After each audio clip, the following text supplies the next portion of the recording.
Buenos días, bienvenidas y bienvenidos. Gracias de nuevo por estar aquí para escuchar las noticias, para saber de qué va la historia de las noticias a nivel nacional e internacional en este espacio informativo que hemos creado para ustedes y que transmitimos en vivo desde esta plataforma digital. Gracias por estar aquí. Y bueno, pues desde luego, gracias a quienes siguen esta señal en México y en otras partes del mundo. Este día tenemos asuntos importantes que le iremos comentando en esta transmisión. Estamos siguiendo de cerca, desde luego, lo que ha ocurrido a nivel internacional. Terminó el encuentro, la cumbre del grupo de los 20.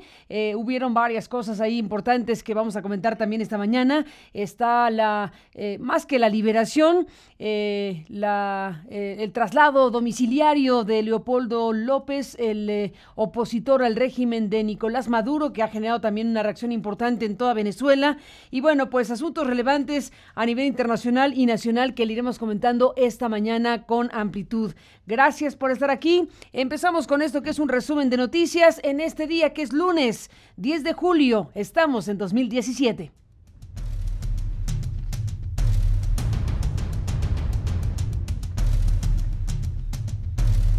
Bueno, pues inicio comentándole que vamos a presentar esta mañana un reportaje especial, un reportaje de nuestra Unidad de Investigaciones Especiales. En unos minutos más estaremos con nuestros compañeros Juan Omar Fierro y Sebastián Barragán, que nos informan acerca de cómo la Procuraduría General de la República, el CISEN, dependiente de Gobernación, y el Ejército Mexicano pagaron 489 millones de pesos para actualizar el software Pegasus y potenciar sus capacidades de espionaje. La actualización se hizo a través de una empresa de proyectos y diseños llamada VME, intermediaria entre el Gobierno de México y la firma israelí NSO Group Technologies. La Unidad de Investigaciones de Aristegui Noticias verificó las operaciones a través de comprobantes fiscales del SAT. En unos minutos más le tendremos los detalles. Y le comentamos que el periódico The New York Times confirmó que los integrantes del Grupo Interdisciplinario de Expertos Independientes, el GIEI, fueron víctimas de espionaje cuando se dedicaban a realizar investigaciones sobre el caso Ayotzinapa. Este diario estadounidense retoma las conclusiones precisamente sobre el uso del programa Pegasus contra los expertos. El espionaje tenía el objetivo de entorpecer sus indagatorias sobre las desapariciones de los 43 normalistas de Ayotzinapa en 2014, un tema que fue presentado en la Comisión Interamericana de Derechos Humanos, un tema del que hablamos aquí mismo la semana pasada con Ángela Buitrago, la experta independiente que formó parte del GIEI y que nos dijo precisamente lo que ahora estamos también leyendo en The New York Times esta mañana. Parte de lo que nos dijo Ángela Buitrago en la semana pasada. Este es un tema sumamente delicado, entre otras muchas cosas, porque estamos viendo cómo hay nuevos elementos para saber cómo desde el Estado mexicano, cómo desde las instancias del Estado mexicano se han utilizado estas tecnologías, estos softwares, precisamente para espiar a gente a la que no se debe espiar. Solamente se puede espiar o intervenir comunicaciones de alguien cuando ese alguien está involucrado con crimen organizado, con terrorismo, y el Estado y el gobierno y las procuradurías pueden hacerlo siempre y cuando cuenten con una orden judicial para hacerlo. Eso de intervenir comunicaciones privadas es un tema sumamente grave, delicado, ilegal, entre otras muchas cosas. Ángela Buitrago y sus colegas del GIEI fueron espiados, según esta información que se ha dado a conocer desde la semana pasada, que ahora retoma en primera plana, por cierto, de New York Times. ¿Qué nos dijo Ángela Buitrago la semana pasada? Bueno, recuperemos un fragmento. La verdad es que es una revisión que se hizo a nivel de laboratorio, pero no conozco si es el mismo de la PGR, no sé. Lo que sé es que también nosotros recibimos múltiples mensajes que fueron inclusive puestos en conocimiento de la persona que en ese momento nos manejaba la informática, y desde ese momento nos dijo que podrían ser spy y virus que tenían la posibilidad de convocar esas situaciones. pero pues nosotros estamos pendientes de las investigaciones que se hagan, exhaustivas, para determinar también el nivel de penetración y obviamente la procedencia. Bueno, pues muy grave el asunto. Estamos hablando de personas que son identificadas como diplomáticas, porque al final de cuentas están desarrollando un trabajo en territorio mexicano con la acreditación del propio Estado mexicano. Así que el espionaje a los expertos del GI que se dedicaron a investigar el tema de Ayotzinapa, pues es muy grave, evidentemente, y de eso pues habremos de hablar más ampliamente. Vaya fin de semana, vaya ola de violencia que hay en diferentes partes de la República Mexicana. Estamos viendo cómo en Jalisco la noche del viernes y el sábado 9 personas fueron ejecutadas en la zona metropolitana de Guadalajara. 3 de ellas aparecieron colgadas en el puente vehicular de Zapopan. Además, se registró el robo de 40 vehículos, último modelo, en la bodega de una distribuidora de la empresa Ford en Tlajomulco. En Sinaloa, este fin de semana, 7 personas fueron ejecutadas en distintos puntos del municipio del Fuerte. Algunos cuerpos estaban desmembrados o calcinados. Además, en Culiacán, 2 jóvenes fueron asesinados en un camino de terracería. Alrededor de los cuerpos había más de 50 casquillos percudidos. Estamos hablando de otras zonas de la República Mexicana donde también se han registrado hechos de violencia. Y bueno, más adelante ampliamos también la información. Miguel Ángel Mancera, el jefe de gobierno, dice a la sociedad que se tiene que preparar ante la posibilidad de que salgan cerca de 4,000 presos. Esto lo dijo después de que la Corte Suprema determinó que los reos podrán solicitar la libertad provisional en delitos que antes se consideraban graves. El consejero jurídico de la Ciudad de México, Manuel Granados, pidió hacer un corte de caja en la instrumentación del nuevo sistema penal acusatorio para revisar qué delitos no requieren prisión preventiva. Y bueno, pues punto y aparte con estos temas para irnos al tema político electoral. Bueno, a ver en qué termina esta historia de las elecciones 2017, porque la Unidad Técnica de Fiscalización del INE detectó que los partidos no reportaron más de 264 millones de pesos en sus informes de ingresos y gastos de campaña en los comicios para renovar gubernaturas. Se renovaron gubernaturas en Coahuila, se van a renovar en Coahuila, Estado de México y Nayarit.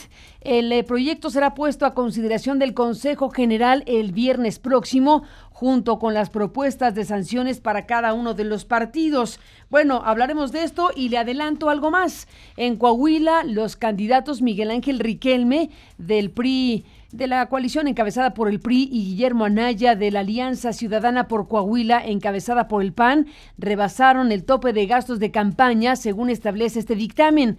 Los panistas dicen que es inminente la anulación de las elecciones en Coahuila.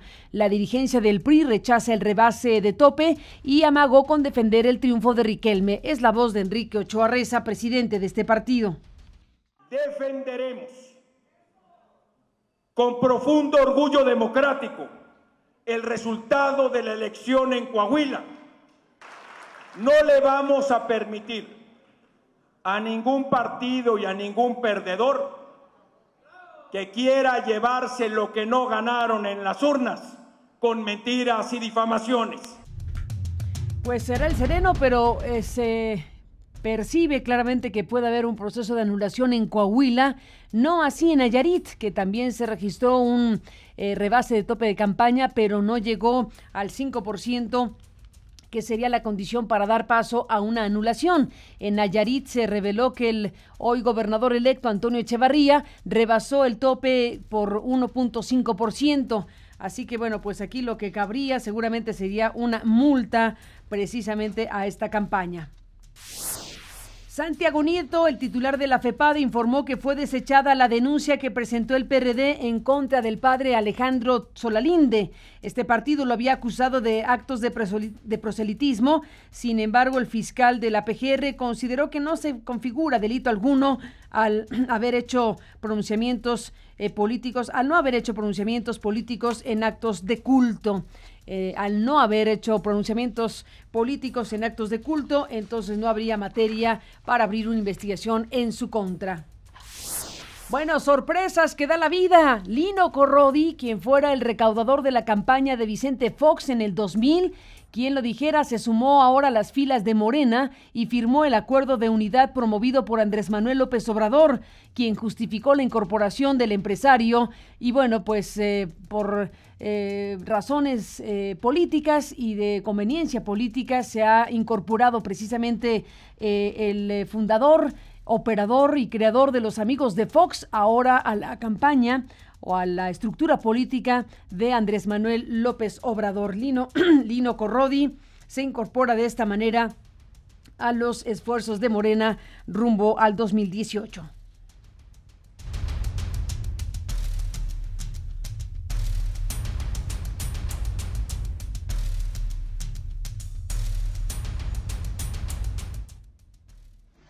Hermosillo, Sonora, además de Lino Corrodi, firmaron varios empresarios de ese estado y lo van a seguir haciendo porque Morena es un espacio abierto para los que quieren que se acabe con este régimen corrupto. Y si han cometido errores, creo que todos los seres humanos merecemos una nueva oportunidad.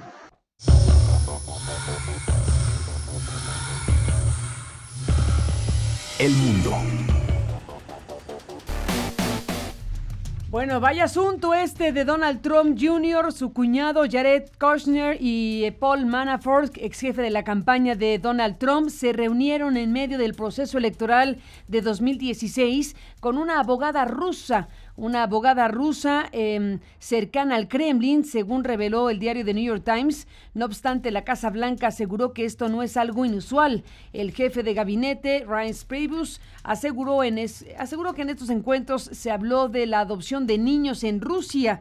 No obstante, el hijo mayor del presidente estadounidense confesó que la abogada rusa le ofreció información que podría dañar la candidatura de Hillary Clinton, aunque al final no le ofreció nada en concreto. Así que sigue estando ahí como tema de primera importancia en los Estados Unidos la participación o posible participación o tipo de participación del gobierno ruso en un ambiente, en un clima, en un entorno de carácter electoral, ni más ni menos que en la búsqueda de la Casa Blanca. Así que bueno, pues esto que se da a conocer respecto a esta reunión en medio de la campaña, ni más ni menos, esto de que se reunieron para hablar de las adopciones de niños en Rusia, pues sí llama la atención, que fue lo que dijo finalmente el señor Priebus y que finalmente, bueno, pues coloca nuevamente la mirada en esta circunstancia en los Estados Unidos. Así que, bueno, pues estaremos al pendiente de esta información internacional que involucra al hijo de Trump,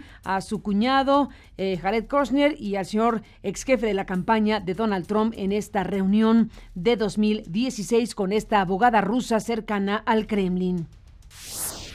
Se cumplieron 100 días de protestas en Venezuela. El saldo hasta el momento es de 91 personas muertas y 15,000 heridos. Lilian Tintori agradeció que su esposo, el dirigente opositor Leopoldo López, ya está en casa.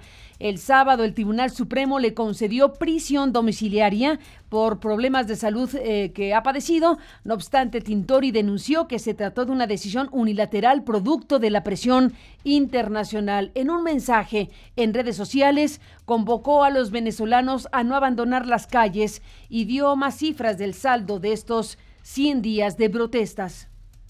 3.666 personas arrestadas. 1.140 permanecen detenidos, 454 presentados en tribunales militares, algo absolutamente ilegal. En Venezuela la cifra de presos políticos, 431.